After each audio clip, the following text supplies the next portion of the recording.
Hello friends, welcome to Indian study पर आपका स्वागत है। दोस्तों, आज की इस वीडियो में मैं आप लोगों के लिए हिंदी का टेस्ट लेकर के आया हूं, जो कि आपके आने वाले एग्जाम्स यूपी जेल वार्डर और यूपीएसआई के लिए बहुत ही ज्यादा इंपॉर्टेंट है। तो वीडियो को एंड तक जरूर देखिएगा, क्योंकि मैं लास्ट में आपसे क्वेश्चंस पूछूंगा और उसका आंसर आपको कमेंट बॉक्स में बताना होगा। साथ ही साथ इस वीडियो की पीडीएफ डिस्क्रिप्शन में टेलीग्राम चैनल का लिंक दिया हुआ है, वहां से आप प्राप्त कर सकते हैं। तो चलिए दोस्तों, स्टार्ट करते हैं और देखते हैं पहला क्वेश्चन। पहला क्वेश्चन दोस्तों आपके सामने कि निम्नलिखित में से कौन सा अरबी भाषा का शब्द है। कौन सा शब्द जो है वो अरबी भाषा का शब्द है, जल्दी बताइए। तो गिरफ्तार, गिरफ्तार जो शब्द है ये एक अरबी भाषा का शब्द है। पहला ऑप्शन आपका बिल्कुल करेक्ट हो जाएगा। नेक्स्ट क्वेश्चन से आपका कि पूर्वी हिंदी विकसित हुई किस अपभ्रंश से, जल्दी बताइए। पूर्वी हिंदी किस अपभ्रंश से विकसित हुई? तो आपका जो सही आंसर हो जाएगा वह हो जाएगा आपका ऑप्शन नंबर बी बिल्कुल सही आंसर हो जाएगा। अर्धमगधी अपभ्रंश दूसरा ऑप्शन आपका बिल्कुल करेक्ट हो जाएगा। ध्यान रखना, पूर्वी हिंदी की बात हो रही, नहीं तो शॉर्ट से नहीं अपभ्रंश लगा दो। तो पहले क्वेश्चंस को पढ़ो फिर उसका आंसर दो। संधि विच्छेद आपको बताना है। पावन का सही संधि विच्छेद क्या हो जाएगा, जल्दी बताओ। तो देखो, पावन का सही संधि विच्छेद क्या हो जाएगा? पौ प्लस अन, यानी कि इस क्वेश्चन का चौथा ऑप्शन आपका बिल्कुल करेक्ट हो जाएगा। और यहां पर कौन सी संधि हो जाएगी? अयादी संधि, क्योंकि पौ में ओ की मात्रा और अन में छोटे आ की मात्रा, और ये मिलकर क्या बन जाता है? आब। और जहां पर आब बन जाता है वह अयादी संधि होती है, पता है ना? नहीं पता तो संधि पढ़ लो। परंतु में संधि विच्छेद बताइए। परंतु में का सही संधि विच्छेद, तो परंतु का सही संधि विच्छेद क्या हो जाएगा? परम प्लस तू, यानी कि इस क्वेश्चन का दूसरा ऑप्शन आपका बिल्कुल करेक्ट है। और कौन सी संधि है यहाँ? दीर्घ संधि, ठीक है ना। नेक्स्ट क्वेश्चन, निरंतर में का संधि विच्छेद बताइए। निरंतर का संधि विच्छेद, तो निरंतर का संधि विच्छेद क्या हो जाएगा? निहि प्लस अंतर, और जहां विसर्ग लग जाता तो वहां पर विसर्ग संधि होती, ज्यादा समझाने की जरूरत है नहीं है। नेक्स्ट क्वेश्चन से आपका कि रंग शब्द से क्रिया बनती है। रंग, रंग शब्द से कौन सी क्रिया बनती है? तो रंग शब्द से क्रिया बनती है आपकी रंगना, दूसरा ऑप्शन बिल्कुल करेक्ट। नेक्स्ट क्वेश्चन से आपका, जल्दी बताइए, अशुद्ध वर्तनी को चिन्हित कीजिए। कौन सी अशुद्ध वर्तनी है? अशुद्ध वर्तनी आपको बताना है। अरे भैया, पहला ही ऑप्शन गलत है, प्रतिज्ञा। गलत मात्रा लगी, ऐसे लिखते प्रतिज्ञा, यानी कि पहला ऑप्शन गलत लिखा हुआ है। नेक्स्ट क्वेश्चन, निम्नलिखित में से कारक बताइए। झगड़े मेरे और उसके मध्य में था, जल्दी बताओ। तो यहां पर कौन सा कारक होगा? झगड़ा मेरे और उसके मध्य में था, तो यहां पर आपका कौन सा कारक होगा? संबंध कारक, तीसरा ऑप्शन आपका बिल्कुल करेक्ट। संबंध कारक का जो विभक्ति चिन्ह होता है वो होता है का की के नानी ने रारी रे, बताया था आपको, ठीक है। लेकिन किसी एक वस्तु का दूसरी वस्तु से संबंध प्रकट हो तो वहां भी संबंध कारक होता है, इस बात को ध्यान रखना, ठीक है ना। तो इसलिए झगड़ा उसके और मेरे बीच था, तो यहां पर एक वस्तु का किसी दूसरी वस्तु से संबंध है, इसलिए संबंध कारक, ठीक है।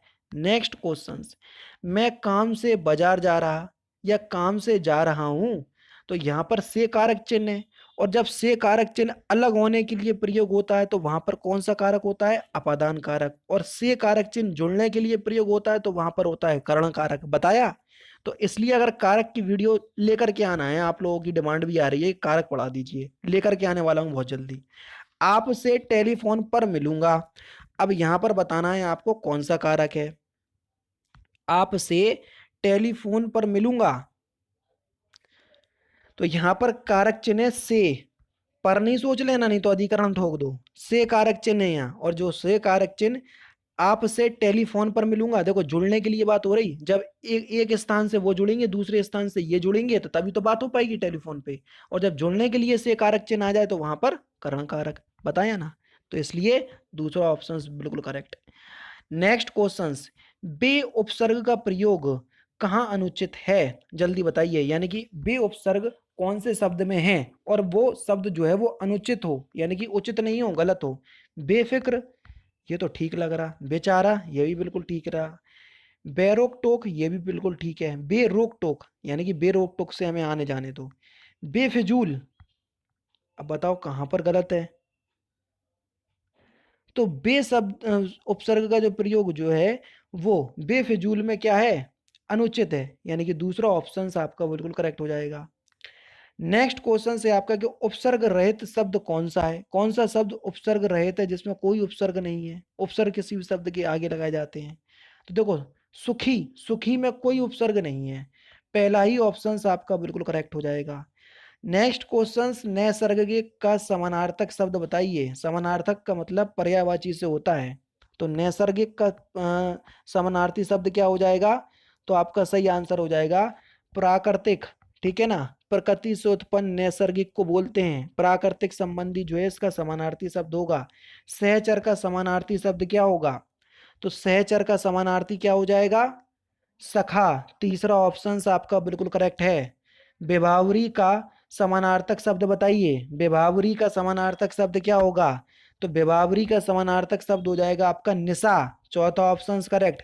कृत्रिम का विलोम शब्द बताओ, तो कृत्रिम का विलोम शब्द क्या हो जाएगा, कृत्रिम का विलोम शब्द होगा प्राकृत, या प्राकृतिक, बात बराबर होगी। अनुकूल शब्द का विलोम शब्द, इसमें समझाने की जरूरत नहीं है इसलिए थोड़ा जल्दी आगे बढ़ रहा हूं। अनुकूल शब्द का विलोम शब्द क्या हो जाएगा, प्रतिकूल। पहला ही ऑप्शन आपका बिल्कुल करेक्ट है। किस विकल्प में कृतज्ञ और कृतज्ञ शब्द का अर्थ भेद है, कृतज्ञ और कृतज्ञ का सही अर्थ बताइए। कृतज्ञ बोलते हैं उपकार मानने वाले को, और कृतज्ञ बोलते हैं उपकार ना मानने वाले को। तो देखो दूसरा ऑप्शन आपका बिल्कुल करेक्ट है। पतंग के अर्थ बताइए कि पतंग का क्या अर्थ होता है, जल्दी बताओ। देखो पतंग के अर्थ जो है वो टिड्डी से भी होता है, ठीक है, पक्षी से भी होता है, ठीक है, उसके बाद चिंगारी धागे से बांधकर उड़ाए जाने वाले कागज को, कागज जो खिलौना होता है उससे भी होता है। तो चौथा ही ऑप्शन आपका बिल्कुल करेक्ट हो जाएगा। नेक्स्ट क्वेश्चन आपके सामने, दान वीर में कौन सा समास है, जल्दी बताओ। दान में वीर, या जो दानों में जो वीर होता है जो दान करने वाला होता है। तो देखो जब कारक चिन्हों का बोध होता है समास में तो वहां तत्पुरुष समास हो जाता है, ठीक है, तो आंख बंद करके तत्पुरुष समास लगा दो। सूर्योदय हुआ और चिड़िया चहचहाने लगी, यह किस तरह का वाक्य है, तो ये जो है वो एक संयुक्त वाक्य है, ठीक है ना। अब देखो सूर्योदय हुआ और चिड़िया चहचहाने लगी, यह वाक्य संयुक्त वाक्य है। जब दो या दो से अधिक सरल वाक्य योजक अव्यय द्वारा जुड़े होते हैं तो वहां संयुक्त वाक्य होता है, समझ गए। अब देखो यहाँ और योजक द्वारा सूर्योदय, यहाँ जो है और जो है, और जो है वो एक योजक है, तो और योजक द्वारा सूर्योदय हुआ, चिड़िया चहचहाने लगी, वाक्य जुड़े हुए हैं ना और योजक चिन्ह से, तो इसलिए यहाँ क्या होगा, संयुक्त वाक्य होगा, समझ गए ना। तो संयुक्त वाक्य कहाँ होता है। सदा सच बोलना चाहिए, यह किस प्रकार का वाक्य भेद है, तो यह किस प्रकार का वाक्य भेद है, तो ये इच्छावाचक है, कल भी बताया था। तो दूसरा ऑप्शन आपका बिल्कुल करेक्ट है। ईश्वर तुम्हें दूर दीर्घायु दे, अर्थ के आधार पर वाक्य का भेद बताइए, तो ये कैसा वाक्य है, तो ये भी एक इच्छावाचक वाक्य है कि इच्छा कर रहे कि आपकी आयु जो है वो लंबी हो, ठीक है ना। नेक्स्ट क्वेश्चन आपके सामने, क्वेश्चन नंबर 29 से 30 तक आपको क्या करना है, देख लीजिए। हाँ, एक भाग को चार भागों में विभक्त किया है, जिस भाग में गलती है वही आपको बताना है। हम मंदिर के अंदर गए तो वहां बहुत भीड़ थी, अब इसके किस भाग में गलती है, वैसे ही उनने चार भागों में विभक्त कर दिया। तो देखो हम मंदिर के अंदर गए, तो देखो गए की जगह पहुंचे होएगा, ना कि गए, ठीक है। तो यहाँ पर हम मंदिर के अंदर पहुंचे तो वहां बहुत भीड़ थी, तो दूसरे वाक्य में यहाँ गलती है क्योंकि गए की जगह यहाँ क्या होगा, पहुंचे आएगा। नए कवियों ने परंपरा से हटकर कविता को नए धरातल पर सम्मानित किया, तो इसके किस पार्ट में गलती है, तो इसके सी पार्ट में गलती है। किसी भी चीज या परंपरा को प्रस्तुत किया जाता है, ना कि सम्मानित किया जाता है, ठीक है ना। तो यह क्या होता है, प्रस्तुत किया जाता है। तो नए कवियों ने परंपरा से हटकर कविता को नए धरातल पर क्या किया, जल्दी बताओ, सम्मानित किया, तो सम्मानित की जगह क्या आएगा, परंपरा, ठीक है ना। तो यहां पर देखो नए कवियों ने परंपरा से हटकर कविता नए धरातल पर प्रस्तुत किया, तो यहां पर प्रस्तुत आएगा, क्या आएगा, प्रस्तुत, सम्मानित की जगह, ठीक है। जो व्याकरण जानता है वाक्यांशों के लिए एक शब्द क्या होगा, तो उसको हम क्या बोलेंगे, व्याकरण। तीसरा ऑप्शन बिल्कुल करेक्ट। जो पृथ्वी से संबंध है वाक्यांशों के लिए एक शब्द क्या होगा, तो वह हो जाएगा आपका पार्थिव, चौथा ऑप्शन करेक्ट। कृतवाच का प्रयोग किस वाक्य में नहीं हुआ, जल्दी बताओ, कृतवाच का प्रयोग किस वाक्य में नहीं हुआ? तो आपका सही आंसर हो जाएगा अखबार पढ़े जाते हैं, दूसरा ऑप्शन आपका बिल्कुल करेक्ट है। अखबार पढ़े जाते हैं, यहाँ भाववाच है, ठीक है ना, क्या है, भाववाच, ठीक है। इस वाक्य में भाव की प्रधानता है और सदिक अकर्मक क्रिया प्रयुक्त होती है भाववाच में, ये भी ध्यान रखना। वर्तमान फिल इन द ब्लैंक्स में भी महात्मा गांधी के विचारों का महत्व है, तो फिल इन द ब्लैंक्स के स्थान पर क्या आएगा, वर्तमान व्यवस्था में भी गांधी के विचारों का क्या है, महत्व है, पहला ऑप्शन आपका बिल्कुल करेक्ट। घुटने टेकना मुहावरे का सही अर्थ क्या है, तो घुटने टेकना इस मुहावरे का सही अर्थ हो जाएगा अधीनता स्वीकार करना, चौथा ऑप्शन करेक्ट। ढिंडोरा पीटना मुहावरे का सही अर्थ क्या है, तो इस मुहावरे का सही अर्थ क्या हो जाएगा, ढिंडोरा पीटना, तो आपका सही आंसर हो जाएगा बातों को प्रचारित करना, चौथा ऑप्शन बिल्कुल करेक्ट। नेक्स्ट क्वेश्चन, मेरे तो गिरिधर गोपाल दूसरों ना कोई, जाके सिर मोर मुकुट मेरो पति सोई, इस पंक्तियों में कौन सा रस है, जल्दी बताओ। तो यहाँ पर श्रृंगार रस है, ये पंक्ति बिल्कुल याद कर लो, आ जाएंगी तो ऐसी कैसी पूछी जाएंगी। चरण कमल बंधु हरिराई में कौन सा अलंकार है, तो यहाँ पर कौन सा अलंकार है, यहाँ पर रूपक अलंकार है, चौथा ऑप्शन आपका बिल्कुल करेक्ट। जहां गुणों की अत्यंत समानता दिखाने के लिए उपमेय में ही उपमान का अभेद आरोप कर दिया जाता है, वहां रूपक अलंकार होता है। रूपक अलंकार में गुण की अत्यंत समानता दिखाने के लिए उपमेय और उपमान को एक कर दिया जाता है, ठीक है ना। नेक्स्ट क्वेश्चन, किस छंद में 6 चरण होते हैं, बताओ 6 चरणों वाला छंद कौन सा होता है, तो आपका जो सही आंसर हो जाएगा वह हो जाएगा छपे छंद। छपे छंद जो है ये 6 चरणों वाला छंद होता है और ये एक मात्रिक छंद है। इसमें 6 चरण होते हैं, प्रथम 4 चरण रोला के, अंतिम जो चरण उलाला के, समझ रहे, यानी कि जो छपे छंद जो है वो रोला और उलाला से मिलकर बना होता है, तो ये भी आपसे पूछा जाता है, इस बात को ध्यान रखना। नेक्स्ट क्वेश्चन, निम्नलिखित में से कौन सा मात्रिक छंद का उदाहरण है, तो इस क्वेश्चन का आंसर आप मुझे कमेंट बॉक्स में बताएंगे क्योंकि लास्ट क्वेश्चन था।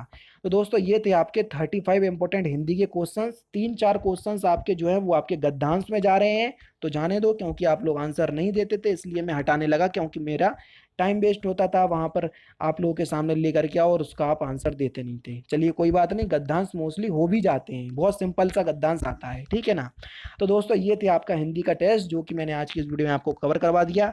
कल एक बच्चे का मैसेज आया था कि सर मैं ऐसा ही टेस्ट चाह रहा था कि आप हर क्वेश्चन को एक्सप्लेन करो, तो मैं एक्सप्लेन ही करता जा रहा हूं अब, तो वो बच्चा भी खुश हो गया, तो उसका कमेंट देख करके भी मुझे बहुत अच्छा लगा कि कम से कम जो लोग आप लोग मेरे से एक्सपेक्ट करते हो वो मैं आप लोगों की कमियां जो है वो दूर करता जा रहा हूँ, ठीक है। तो ऐसा ही मैं जीके का टेस्ट लेकर के आ रहा हूँ जिसमें आपको एक्सप्लेनेशन के साथ सारी चीजें बता रहा हूँ, तो आप वो भी टेस्ट देखिए, सारे टेस्ट दीजिए और अच्छा परफॉर्मेंस करके आइए एग्जाम में, मेरी तो यही कामना है, और लगभग बच्चों का सिलेक्शन हो जाए जेल वार्डर में।